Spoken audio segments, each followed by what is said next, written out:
Harold and the Purple Crayon's Playful Fox Friend. Inspired by Harold and the Purple Crayon by Crockett Johnson.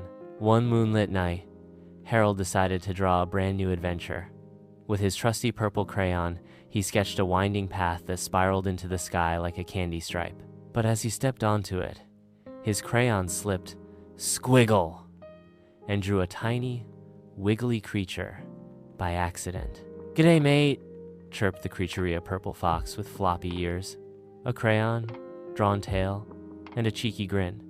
"Name's Doodle. Thanks for doodling me." Harold blinked. "But I didn't mean to. Too late."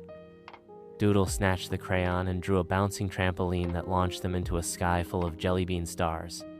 "Come on, let's find the Giggle Grove." They landed in a forest where trees had lollipop leaves and rivers flowed with lemonade. Doodle drew a squirrel on roller skates to race them, but Harold worried. "What if we get lost?" "Lost?" Doodle drew a map that folded into a paper airplane. "Hop on." They soared over cupcake mountains until a rain cloud, drawn by Harold's sneeze, soaked them. "Uh-oh," said Harold. "No prob." Doodle drew a giant hairdryer that blew them straight into a cave of echoes.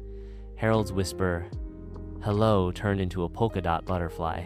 Doodle laughed so hard he drew a silly mirror that turned Harold into a pineapple. "Fix it," Harold groaned, rolling on his spiky body. Doodle drew him a hat with a zipper to unpeel himself. "Pineapples are fancy," Doodle teased. Finally, they reached the Giggle Grove, where flowers told knock-knock jokes and rocks sang opera. But the grove's golden giggle tree was drooping. "No one's laughed here in ages," cried a teary ladybug. Doodle gasped. "We need the ticklish tornado." He drew a twirling wind made of feathers, but Harold shook his head. "My mom says tornadoes are dangerous." "Not this one." Doodle tossed Harold into the tornado. Feathers tickled his toes, his elbows, his nose. "Ha ha ha." Harold's giggle shook the tree, raining down chocolate coins and confetti blooms. The golden giggle tree sparkled back to life. As the moon dipped low, Harold yawned. "Time to go home. Already?" Doodle pouted, drawing a slide that spiraled back to Harold's bedroom window. "Same time tomorrow?"